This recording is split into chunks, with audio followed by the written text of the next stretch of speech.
Uncle Johnson nakadawag. At inagis na kay karayan na kaundan na. Ulo na. So,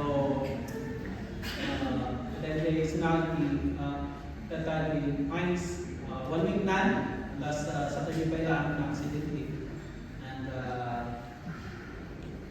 ongoing the recovery na and the according to his apo that the injury the likod na spine. So but praise God dapat lang I asked Jeremy sa natin ko kung kaya nung si Kalipin Magati said gawin. So data that is na adapted that sa mga guys grace. I would be your speaker for this morning. So dito sa mga Bibles, if you have your Bibles with you, I will read ito ay 1 Timothy chapter 2 verse 1.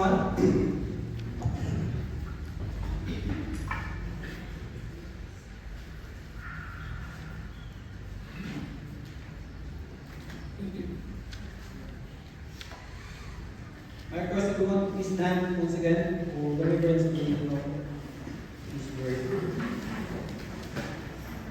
1 Timothy chapter 2 verse 1, what God said, first of all, then I urge the supplications, prayers, intercessions, and thanksgivings be made for all people. And in Ezekiel chapter 22 verse 30, another reference for our topic this morning, in Ezekiel chapter 22 verse 30, the word of God said, and I sought for a man among them who should build up the wall and stand in the breach before me for the land, that I should not destroy it, but I found none. May God bless the reading of His word. Let's pray first. Our gracious Lord, thank you so much for this wonderful day that is given upon us, that we can be able to gather once again in this holy place to give glory to your name. It is our prayer, O Lord, that you search the hearts and minds of your people and cleanse us, O God, from all our sins, for the things that we have done that pleases you. Forgive your people, O Lord. In that way, we'll be through endless barriers, O God, that we can be able to understand your holy word. And may the Heavenly Father, your word be a blessing to the life of your people as they continue to learn, Heavenly Father, about prayer and our specific topic for this morning, praying in intercession. May the Heavenly Father, that the church will continually be challenged to pray for one another, to carry for one another burdens, and may the Heavenly Father that your people will not just hearers, but doers of your words, Heavenly Father. The truths, Heavenly Father, that we have learned from this series, Heavenly Father, may be that we will apply it, Heavenly Father, at Makitas Church, that everyone is actively involved in the ministry of prayer. Lord, I pray that you will not let anything, Heavenly Father, na mag-hinder sa pag-aral namin sa salita. Maybe that your people will set aside their works, the things that you have left in your homes, Heavenly Father. Hindi ito maging hadlang na hindi sila makapag-focus ngayong umaga nito. Lord, guide and bless your people in this time. In Jesus' name I pray. Amen. Be seated. So praying in intercession. So dito related na topic kanya. So simply saying, this means praying in intercession is the act of praying on behalf of others. So I look also the dumapay na definition ng mga commentators, theologians. Someone said that it is intercession means an arranged meeting with God began to talk with him about someone else. And in the dictionary, the definition of intercession is prayer, petition, or entreaty in favor of another. And even in the Latin naman lang, where the word intercession comes, intercession means to intervene or mediate. To intervene or mediate. So, makita na dito yung kapsat that the intercession, the importance of it was revealed in Ezekiel. That's why binasa tayo dyan, Ezekiel chapter 22 verse 30. So, nakita natin ito yung Ezekiel 22 verse 30 that God is seeking for a man that will stand in the gap. So, he said in there in verse 30, and I sought for a man among them that should make up the hedge and stand in the gap before me for the land. So, nakita natin kakapsat, the purpose, the divine purpose when he's seeking for a man is that to make up the hedge, or to, as we can see, the walls are being corrupted, and sin is entering the city. And that's why we can see there, to make up, the purpose of it is for that man to make up the hedge, that is say, to not allow the breach or the destroyed wall to remain unclosed. So if that breach on the wall is remaining closed, it means that they're inviting the destruction of the nation. So that's why the phrase to make up the hedge, to stand in the gap before me in the land. So now the emphasis was changed from the dangerous breach that needed to be closed. Now the emphasis in the second phrase shifts to the man needed to fill that gap. So evil is pouring to the nation, to the gap, to the destroyed wall, and God needed a man that will stand in the gap for him in the land. It's a man willing and able to intervene to stop the flood of sin and corruption that was entering through that destroyed wall. So, nung makita natin kakabsat, the divine intention in the next phrase, he said that I should not destroy it. So, we can see there the compassion, the heart of God. Nahan na kaya ito that the nation will be destroyed. But the sad thing there is that he said, I found none. There's no one able to stand in the gap, to intervene for the nation, to intervene for their sins, for their corruptions. That's why makita tayo kakabsat that every believer, all believers are called to this ministry of intercession. Kaya niya po Diyos that we will intercede for others. Many times we are being self-centered, selfish. The content of our verse many times that it's all about us. It's about our provision. It's all about our health.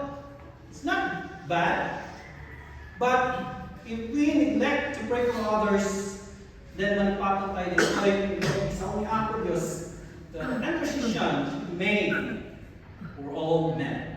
So, in the New Testament, as we can see, the ultimate intercessor na makita tayo is ni Jesus Christ. Matay lang inalangin ng oras.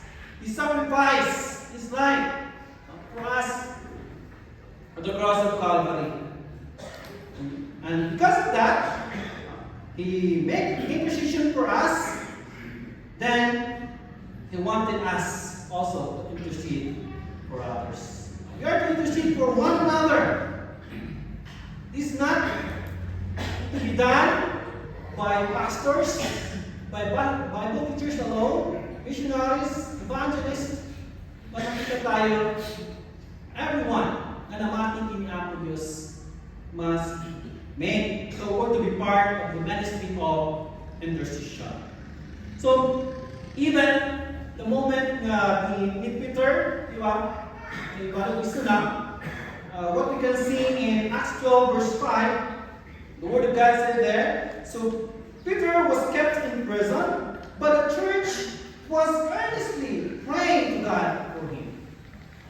They're earnestly praying to God for him. Who? The church. The body of Christ. The bride of Christ. Ibig sabihin, no namati ka kiniya po Diyos, na manubog ka mag-isalakan mo, then you are part of the church, you are part of the body of Christ, then you should also intercede. You should be part of this ministry. Then, how we should pray? Dalawang matijay, next verses. The governments, persons in authorities, our friends, even our enemies. Yeah? Because the Lord Jesus Christ Himself teaches us, pray for those who mistreat you, persecute you. So, well, there are a lot of things. Makita tayo, I believe that we studied already about it.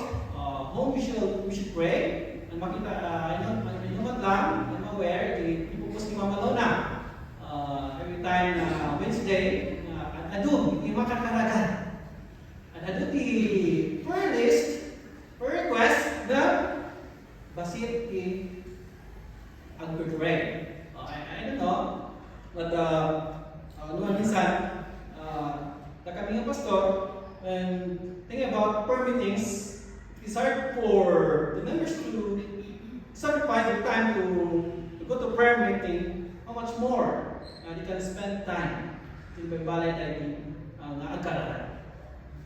So, but I know that there are some talaga na hectic schedules that I believe that they are prayerful na uray handa na makapanutoy church tayo. So, hindi focus ko talaga ang usapan, how will we intercede for them?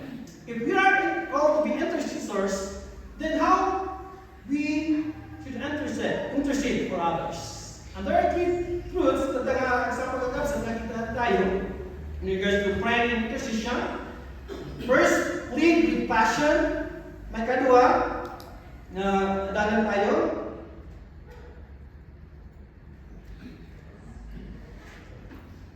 Pursue with persistence, and lastly, pray with precision.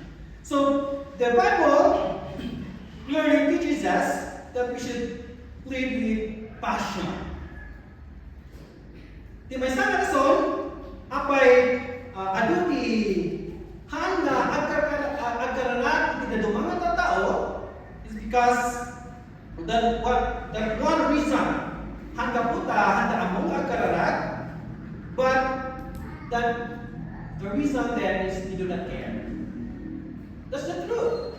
Because if you care for someone, you'll be available, you should be available for them. You should make yourself available for them. And you should spend time to pray for them. Of course, may isang nanang, may isang tata, if sasagit may isang anak na, o kaya nagtatrabaho na, i-schedule na, because yung may isang anak na, ang sasakit, talaga na he or she will make himself available in may isang anak na. And that's the truth kakabsat. The sad thing why many Christians do not intercede for others, because the reality that you do not care enough about other people. Intercession is nothing more or less than love on its knees. Of course, may samantalang nangyari, So get me up on permitting to pray for others also. Not just in my personal prayers, but I want to get involved in prayer meeting. Ito sa akin, may isang interest really, di estudyante akbay lang. So kaya dahil mas importante schedule the prayer meeting because make a prayer meeting on Saturday night for everyone available, But the thing is, when the schedule changes, they say lang, awon na panti akapan. Kaputa, halang di availability di makita tayo in regards to showing a love for others, but also being willing to pray for others. Yes, you can be available. Awan ang nunggu ije balay mo. You have your free time, but are you willing to intercede for others? Are you willing to pray for others? So, it comes out to plead with passion. So there are three people in the Bible na makita tayo that they intercede with passion. Ni Abraham, ni Moses, and Daniel. So firstly, ni Abraham, he interceded for the people of Sodom for the sake of his nephew Lot. Nila? Makita tayo na talagang grabe ni dakas na araw dito katao dyan Sodom. And Abraham did his part. Kapag tayo, he is concerned. So makita tayo that he interceded to God and he asked God, that he said that if 50 righteous people were there, God spared Sodom. From there, napan 45, napan 40, napan 30, finally, nagpalit niya 10 na lang. Lord, alam kita na 10 righteous people in there. Will you spare Sodom? And God, pinatipagan niya ako, just, I will just destroy it for the sake of that 10 people. Makita tayo lang sino lang si saved at the time was Lot. And can, sorry,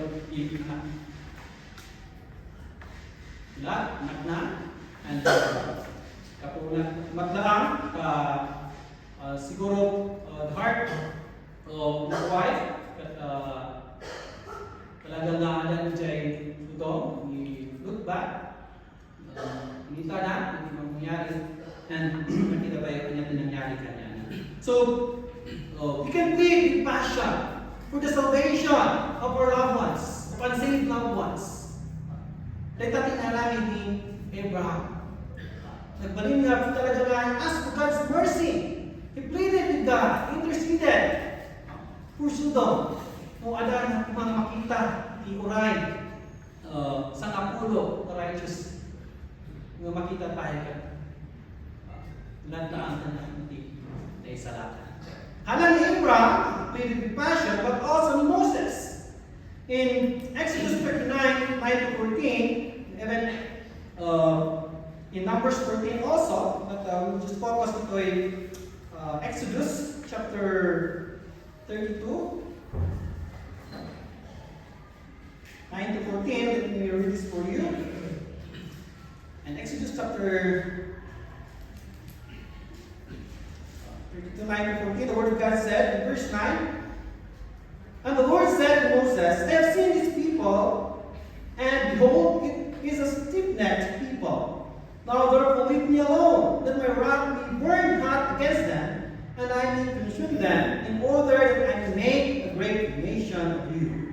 But Moses, Lord his God, said, O Lord, why does your wrath burn hot against your people, whom you have brought out of the land of Egypt with great power and with a mighty hand? Why should the Egyptians say, with evil intent did you bring them out, to kill them in the mountains and to consume them from the face of the earth? Turn from your burning anger and relent from this disaster against your people. Remember Abraham, Isaac, and Israel, your servants, to whom you swore by your own self, and said to them, I will multiply your offspring as the stars of heaven, and all this land that I have promised I will give to your offspring, and they shall inherit it forever. And the Lord relented from the disaster, and he has spoken of bringing on his people. So makita tayo dito, burden. Ti puso ni Moses matang, iti tataon ni Apo Diyos. Natangkot ti ulo da, nga he pleaded for God's mercy. Ulit paspasok da. Diba?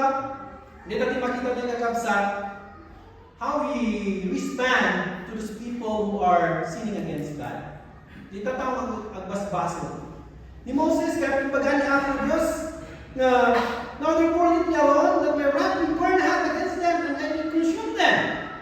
And the next phrase, iti makita tayo nga talaga na mayatid ko ba dito in order that I will make a great nation of you. Iti kaputi punto ni Apo Diyos, kaya na kumanga, ikatanan iti ni Abraham, Isaac, ni Jacob, and sukatan na iti linya ni Moses. Na makita tayo kakabsat kanya ti kasta ni Moses. Hanang ipagkakay din Lord, mayat day tata, ang basbasan mo na day nga tatao, natanggat yung ulo da. But you know what? Hanay tayo naramid Moses. Makita tayo iti asin na, iti ayat na dito ng mga tatao, waray pa ikas dyan iti nanagugali da. Di ba? We know already the story while Moses is on the hill, kita tahu nga po Diyos na nagbibili na karami natin idols. And because in there, yet kasi pa enough to response to Moses. No, tiyempo tayo, nangyari dihay at awan ng kapsat. Siguro na iposan. Hindi ko matatag, nagkan, nagpaspasok ka. Kasi hindi mangyari, di ba tatak, kung wala natin problema, ipos tayo, makita tayo dyan Facebook. But what did Moses did, he interceded for God's people. Ito naman, kakabsat mabalin na aral tayo. We can intercede those people na makita tayo na agbyag,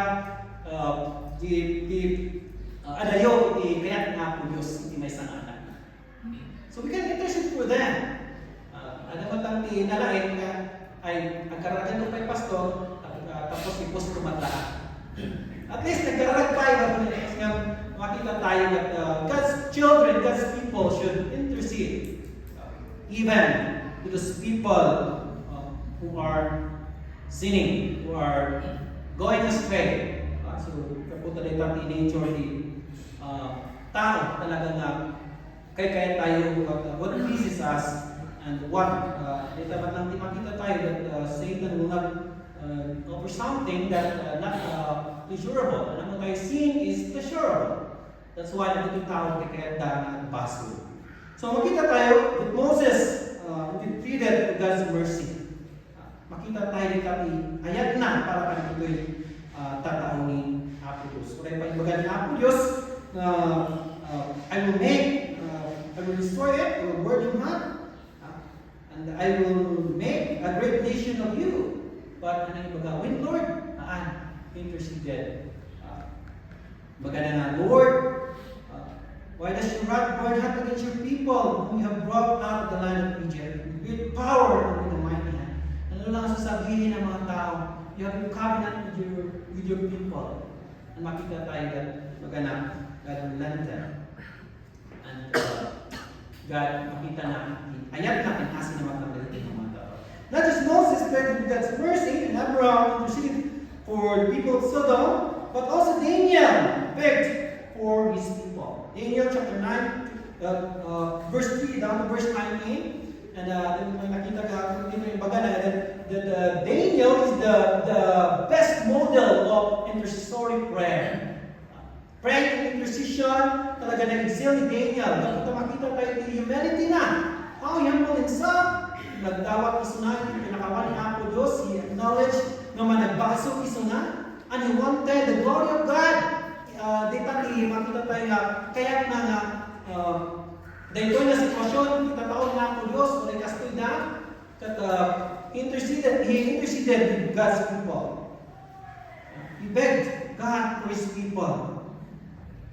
Daniel's passionate and meaningful prayer is with his plea in verse 19. O Lord, hear! O Lord, forgive! O Lord, listen and act! Do not delay for your own sake, my God, for your city and your people are called by your name. So makita tayo kabsat, these people na talaga isudati interceding dito tao nga naligat na ayatan.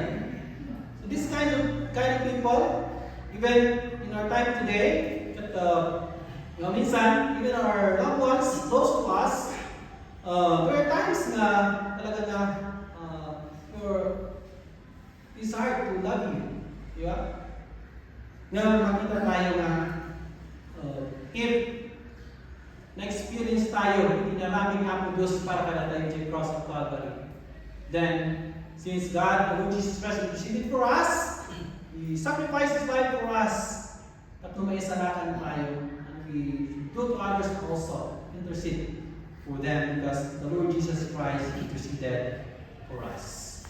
So, not just that we plead with passion, but also we should pursue with persistence. Should persist in our prayer. So I will not elaborate with the regards to the widow. There are three person na makita tayo o intercede with persistence, Moses, the widow, and even the righteous man will indeed persist in interceding for others. We should pursue with persistence, kakabsat. Perseverance. Kapag makita tayo, in our nature, talaga tayo na ma-discourage, maupay, when we fail to see results in our prayers. Nanatikan kalaga tayo, kakabsat, or nanatigadawatan tayo, we dismay in life. Nalaka tayo na madismaya. That's not good. Because our nature, talaga na antayo kayo nga gururay. Many of us, that's why, di ba, magkakalit lugar tayo. Kapunta kahit na nag-uray ti biyahe. Ano ito sa burden nga, kung tumute ka, ngat ka, kapunta na biyag, kung minsan ti biyahe. Especially JB na. Ngayon, nakita tayo na we should pursue with persistence. Kung handa ka makita ito ni Suta, let us persist like that. As Moses had done, natawag niya ako this. Makita tayo na ng story, the intercession ni Moses during the war of Israel, led by Joshua with the Amalekites. So, ito ay Exodus, makita tayo maglangkakabsat how Moses intercedes with God's people. Remember, inaramid ni Aaron kay Ar? Di ba makita tayo they supported ni Moses. Kapag what will happen kung mabay ni Moses kat awanan ang mga bakti kalaban. But when his hands became steady, makita tayo that they will win. They will be victorious. What happened? Makita tayo that they win. Kaputa, grabe inaramid matang ni Moses.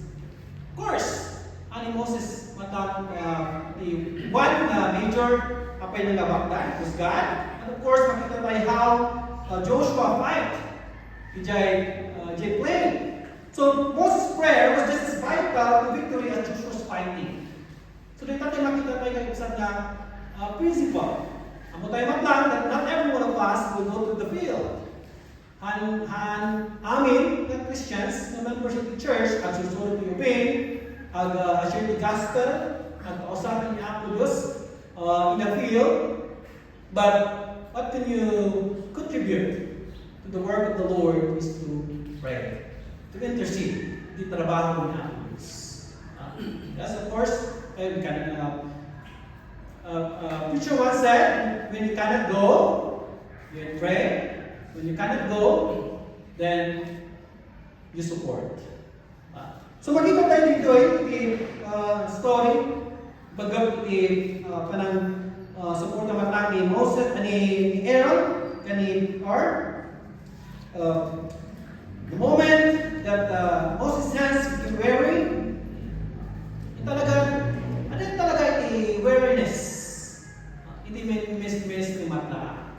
It's that that's why iti susunod iti pinangmata na constitution bylaws nagapulitoy may isa nga itagdagat dati bakasyon iti pastor na 1 month.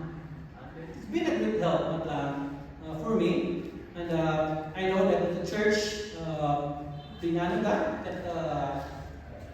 nakita dapat lang iti kasapulan iti may isa nga adipal ni Apollos. So makita tayo kapsat that the hands of Moses became weary because of the difficulty of perseverance. This phrase reveals our human weakness, and perseverance and intercession is a difficult activity. That's the truth. That's why many didn't want. I want the time that to pray for others. Happy for those Christians na talaga ada di specific time na ada di schedule talaga to pray for the church, to pray for the ministers, to pray for the workers, to pray for every members. But that's not to say you are into the ministry of intercession. Many times we become so selfish iti prayers tayo kakabsat. And this perseverance in intercession, because it is a difficult activity. Apay basit lang iti umay prayer meeting. Kaputa, it's a difficult activity. It's hard to intercede for others. Well, ito ba? Ito rason apay minsan onting time tayo come because we become weary, like Moses. And that's why makita tayo kakabsat that the church needed intercessors. God wanted a man to stand in the gap. God needs someone to intercede for people who are discouraged, or in pain, or in sorrow. Sapay kumakat may kakabsat that will stand in the gap. Para di makita mo mga kabsat at basbaso, you intercede for him. So makita dito that we should pursue with persistence and not stop praying until it's time that God give us the answer. And of course, ang Moses Batuido na topic mo kami ni Pastor Charlie na Sunday I heard this sermon in regards to the widow in Luke chapter 18. So makita tayo di Jai na unjust judge maganda na ta iti nagkakaroon de widow kapo iti persistence na. But ang tayo mata the bottom line from there is that the unjust judge will grant tinadawakan ni widow how much more the loving Father, the gracious na Father tayo di langit that will answer the prayers iti may sana anak na. Imagine that, the unjust judge kat ingran talagda. And the same time, the first story na in regards to the friend of midnight, di ba? He persists talaga na dawag ng tulong for him to offer something. May isang friend na in mind. Kaya na kayo niya agree, nang kasapulan lang ta because ang tayo man lang kultura na, di ba? It's hard for them to wake up in the middle of the night. Kapag tibali that, when you look back at the balbalay meeting, talaga na they are there together, yung anak, yung asawa, and minsan iti mga livestock na, kada bandang ijay, to wake up in the middle of the night means ang aming agree. Kung ada kambing, kambiro, yung anak, amin na namarain. And that's why makita tayo, kapag yung persistency, may isang friend, talaga na, iso na kahan na nagsagdan. But the reality there is, when you come to God to intercede for others, how much more He will grant to us our prayers if it is in line with the will na. So let us not stop. Antay mo mapay ko to pray, to intercede for others. I believe, ano man lang ti loved ones yo, ano ti kakapsat, ano ti nanay tatang, ano ti auntie kan uncle, hanpay nga na isalahan. And you can intercede for them. Siguro na umakan, ay, nabelgan na karkaragat nita. Yung hanang awan na ti changes ti life na. Nga makita na kakapsat, that Word of God, we are called to be intercessors, to intercede for others, to pray for all men. We should intercede with persistence, with perseverance. Let us persevere. And that's the list na makita tayo, the righteous man. In James 5 verse 16. Let me read this for you. In James chapter 5,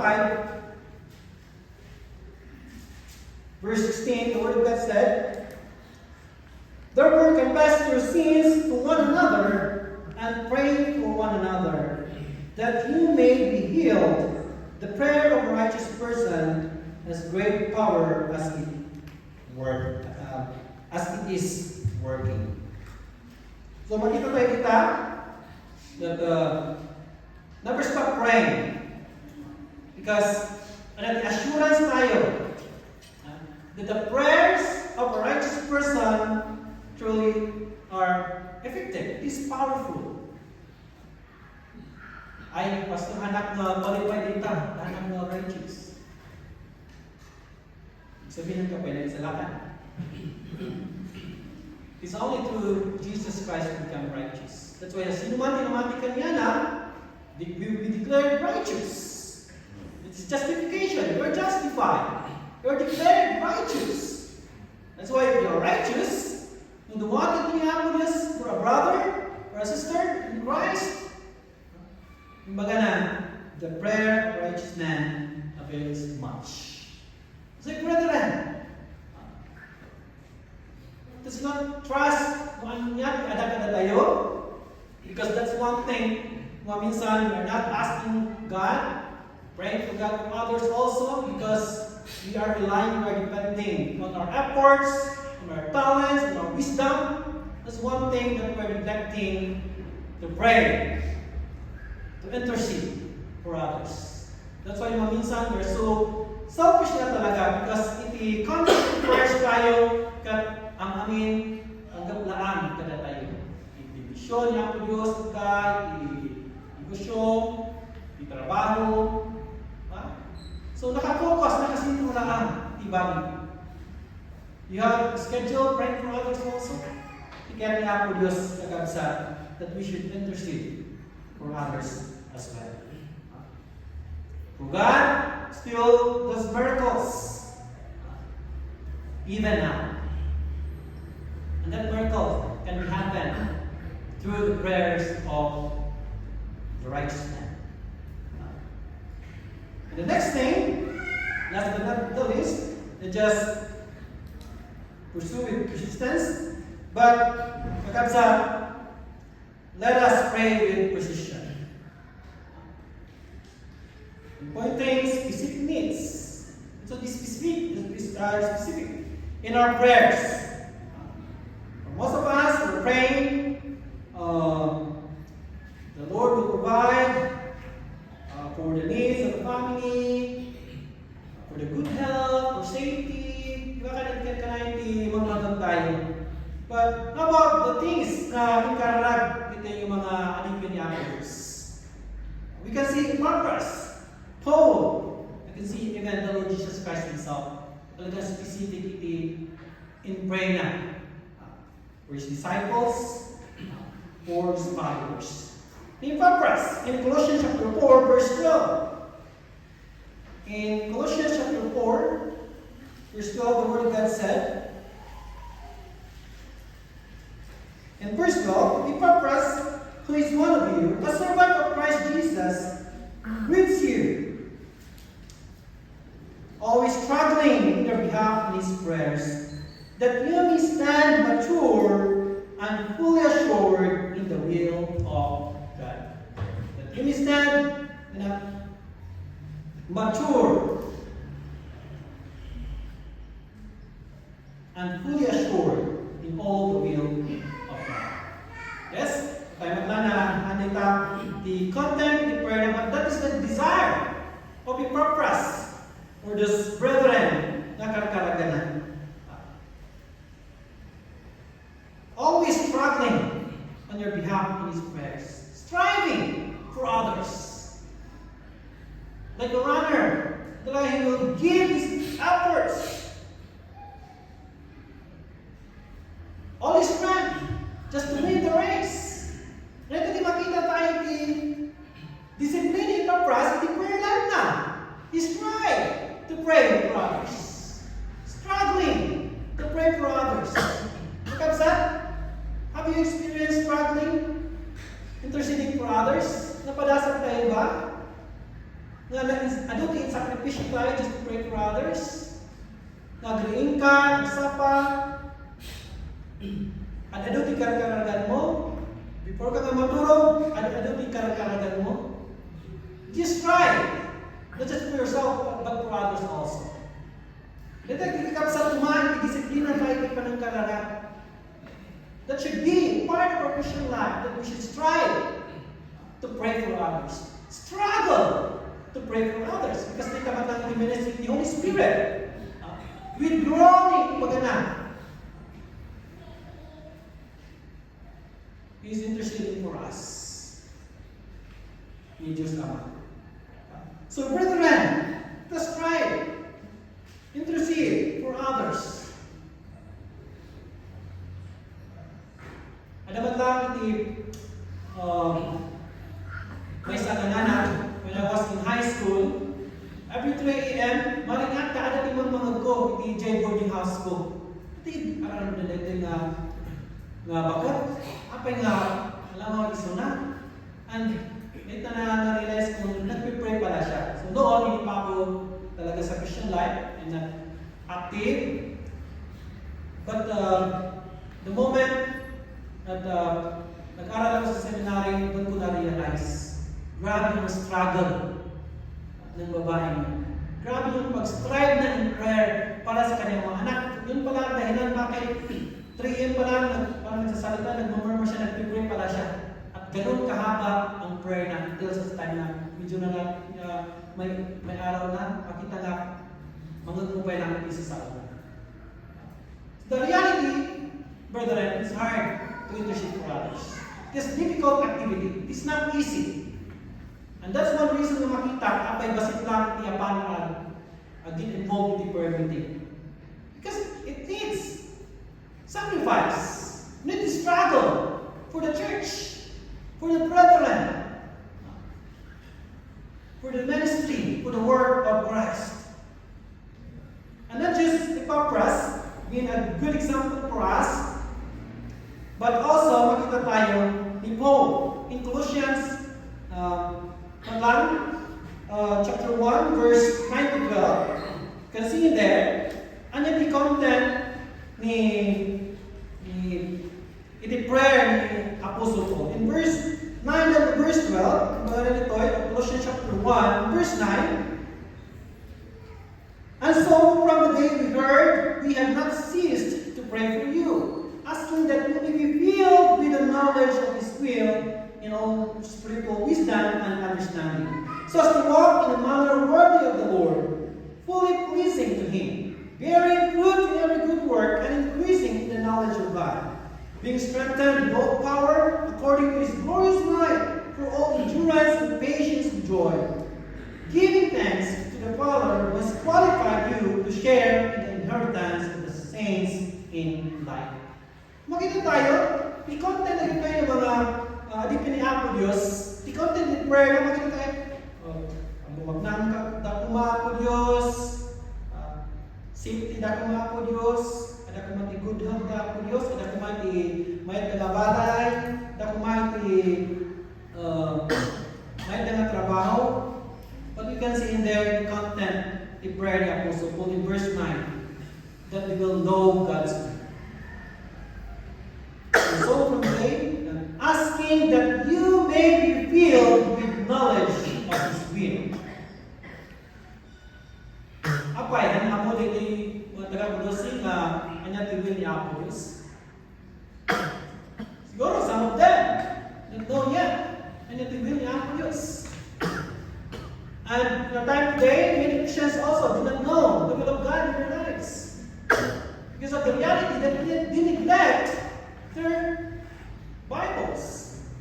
to neglect studying, reading upon God's holy word. It is that hard to know God's will? It was already revealed to us. Alam din sa niya ako Diyos, He give already that to us for us to know His will. Not just to know His will, but to do His will in verse 10, so as to walk in a manner worthy of the Lord, fully pleasing to Him. Of course, what you're asking, what you're interceding for the brethren, that they will know God's will, then alam din nila. Ang mga kakalagalan ng Diyos, ano may isang storya, na parang Jason Barnes na, tapos ka ng mga bindisyonan ni Apo Diyos. Natiraso na, tapos ka ng mga bak, iti loto. Ito tiraso na kapay na panadya ng nagsimba, nagdawat ni Apo Diyos. That's already. Ano may tayo ni Pudno na panangkararan? Kapot, it is not according to God's will. So what we're asking for a brother or a sister in Christ, ano ba kung tagat, maano ka iti will ni Apo Diyos. Right na, kan alam din na, iti will ni Apo Diyos. Sunod na ni Apo Diyos. O so, may isang young people na talaga na, pastor talaga na nag-akon, dyan katrabaho ng unbeliever. Ano nga doon? Mabalin ba nga kararagan? Kung naroon hanapin ni Apo Diyos, pinipupay lang. Tapos hindi baga pray. Kung naroon, it's not according to the will of God, pinipupay lang. So, they got to content in prayer ni Apostle Paul. He prayed with precision, specificity, di panahundawang na ni Apo Diyos. And in verse 10, makita tayo that you will be productive. Agbunga na ka. Bearing fruit in every good work and increasing in the knowledge of God. May they bear fruit in every good work. Every members, come on. If we pray for one another, if we pray, kaya kakabsat mo, hindi pamati, nagbunga ko ma. So makita, iti answer niya Apo Diyos. Slowly, makita mo na changes din na. Na makita ay grabe ito nga tatao, grabe ito na. Awan di pasensya na. You can intercede for them to God. Lord, ito tanatao ko ma, bunga, patience, long-suffering, kindness, gentleness, meekness. So that you will be productive.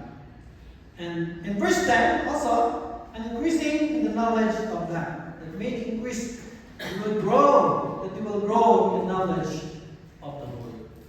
Grow! Nagtakot-taksan.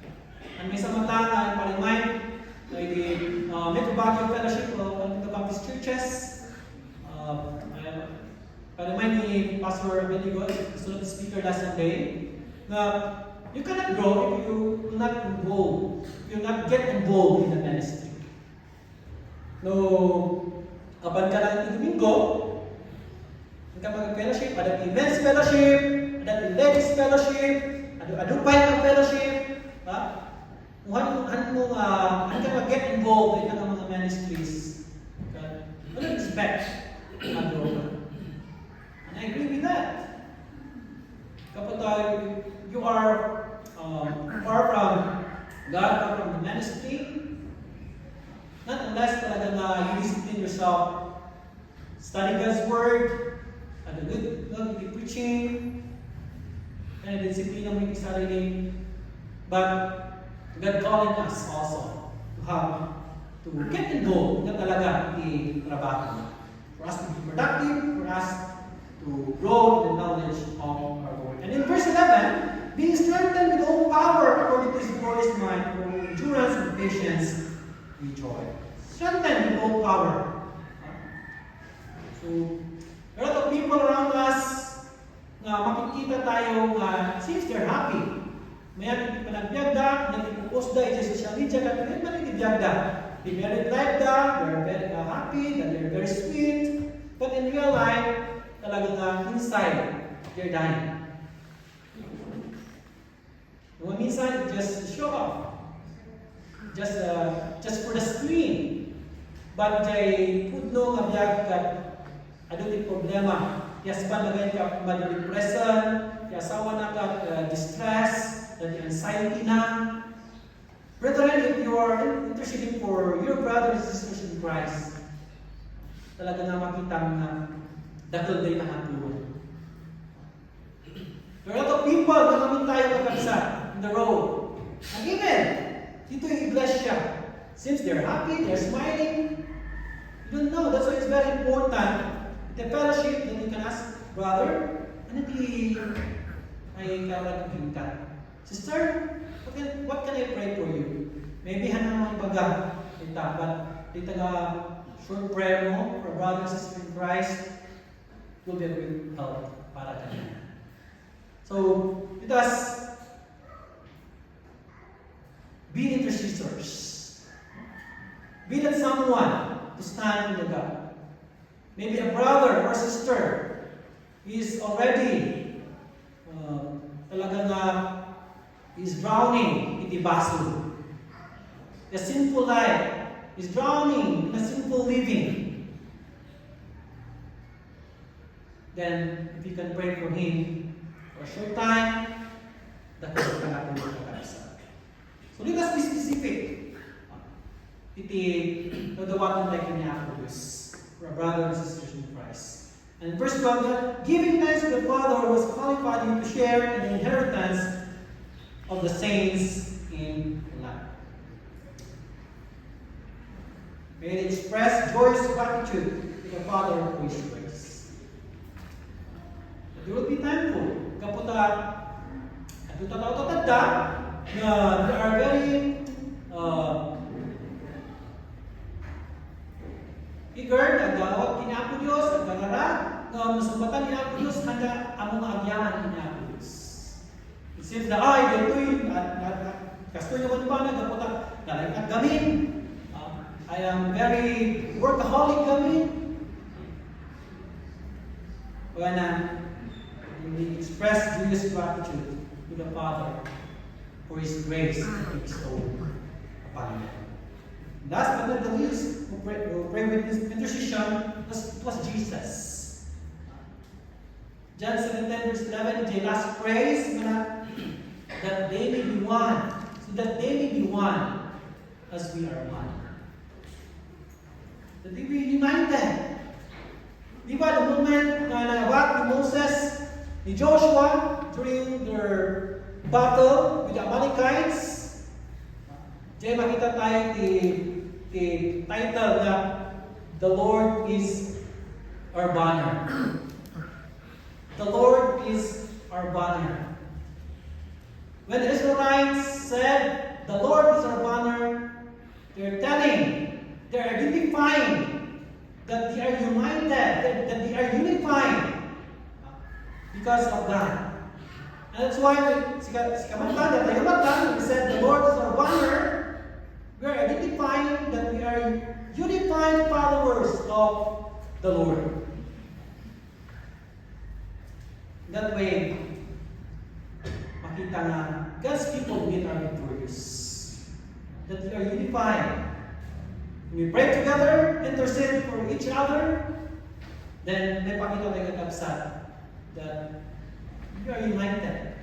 We are unified followers niya po Diyos. So if you cannot feel this church as your family, talaga naligatin ka na God's day gagawin mo. If you're not comfortable with the environment, ano mo kaya nga ibaga at kaya mo? But if you feel this church as your home, you can share your burdens, ano sa bawat pamilya, either your personal mga challenges in life, you can share with others, and they can pray for you. That's why the moment that you pass all through the challenges in life, katulad pagyaman mo kiniya Diyos. Gapo na, punta na ka ng pamilya, brothers and sisters in Christ, that will pray, that will intercede for you. That not just Jesus prayed for their unity, but also their sanctification. In John chapter 17, verse 15, sanctify them by your truth. Your word is truth. Ito yung ginawa niya ni Jesus Christ. That they will be sanctified. Hindi tamat lang. Di makita tayo kakabsat. Na karagagay tayo kumamat na that our brothers nga pa'y na handa pa'y naman ni Jesus Christ na manugod kami sa lakanda. That they will surrender their life. They will draw near to God as we continually intercede for them. So, narigat kakabsat. Persist. Iti kararag tayo, especially for our loved ones. I have also loved ones na hindi pa lang since I went to the seminary, karagaragan ko na maamuhan na kumain ni Jesus Christ ang manubod kang mali sa lakanan. Gana dagda, ang ko pa lang makita na sinumbatan niya ako Diyos kararag. But I believe that there is power in prayer. Not now, but soon. I believe na sumbatan niya ako Diyos. Di may isang mata na makita tayo na intercessor. Nabasa dito ni George Mueller. He had a group of 5 personal friends na karkaragan lang ng maisalakan. After 5 years, Jay may sakat na isalakan. And after 10 years, Jay duwakat na isalakan. Imagine that. Jay talon. May kaupat na friend na kakaragan na, he prayed for 25 years. Imagine that. The prayers, tatlo lang mga isalakan. Mesa, natayin lang at anpay ng isalakan. But do you know what? What's the amazing thing that happened? After a few months and a time ni George Mueller, the 5th friend nakakaragan na isalakan. So it means it took 52 years before na naisalakan dyan last friend na. Imagine that, praying for 52 years. Di may isang friend. This is the power. God works if we intercede for others katabsa. So, ano makita mo ano pa ilang sumat niya ako Diyos, tutuloy mo na kakabsa. And dahil dawat niya ako Diyos for the salvation. Because we're talking about eternity in here. We're talking about heaven and hell. Because muhana maamuan ni Jesus Christ ang manubot ng mga isalakan. Talking about eternity, nahan mo makita is expect na naiso na hindi lang. Yes, we cannot say, but through intercession with that person, nabalik mo na isalakan nila. We cannot heal. The powers pa rin. Tagtagaan yung umuwari ng mga preachers, prosperity preachers, healing crusade. Cannot heal, but if we intercede in behalf of them, in Minneapolis, there will be healing. Kanyada. When they are in pain, our presence, we give them comfort for a short time. When they're in sorrow, in pain, for a short time, mabaling, comfort that. But it's only the Lord Jesus Christ that will give them the peace, the comfort, the healing that they need. That's why kakabsat nakita tayo. Nasapay ko man, ito yung iglesia. Kan agbalin niya, interceding church. Ano tatabi churches na kaya na makuha na isda na ay, dito na simbahan kan adult programs that adult that are very active. They're very known na dito yung iglesia na talaga na iglesia na aktibo, kanahin mission Pasisita, mission Manta, ada halos every month ada activities that. But how about jay paggamit panangkaraan? Let me end with this kakabsat. In Edward Bounds, you know this person, well-known man about the sinunod na book, paggamit panangkaraan. According to him, what the church needs today is not more a better machinery, not new organizations or more and novel methods, but in whom the Holy Ghost can use. God needs men of prayer. God needs men mighty in prayer. The Holy Ghost does not flow through methods, but through men. It does not come in machinery, but on men. It does not anoint plants, but men of prayer. Sampai ko mga kabsat, this church will raise up intercessors to stand in the gap, interceding for others. In that way, makita tayo how God will answer prayers. Babaan iti kakabsat ang nagagat ang kararati. Brethren, fellows, brothers and sisters in Christ. So kapag kumakakabsat, it will challenge us to pray with passion and urgency for those in need, to pray persistently for others, and to pray specifically for others. May God bless His word. Let's pray. Almighty Father, thank you for these reminders to each one of us. Almost a month that we have studied about prayer. Lord, please may the things that we have learned, that we have studied, oh God, not be in vain. Because it will be seen in their lives that this church indeed are prayerful. This church is an interceding church. Lord, help these individuals na nandito ngayon. You know their hearts, Heavenly Father. You know their schedules. You know their struggles also in interceding for others. Lord, help them. And maybe, Heavenly Father, in the word that we have studied for this man, Heavenly Father, will be a great encouragement, challenge for them, Heavenly Father, that we will find time to pray for others. That we will pray in thanksgiving, pray in intercession, pray in supplication. Lord, help us to strive in prayer, knowing that there are a lot of things that the world offers us that we will find no time to pray, Heavenly Father. Lord, protect your people, Heavenly Father.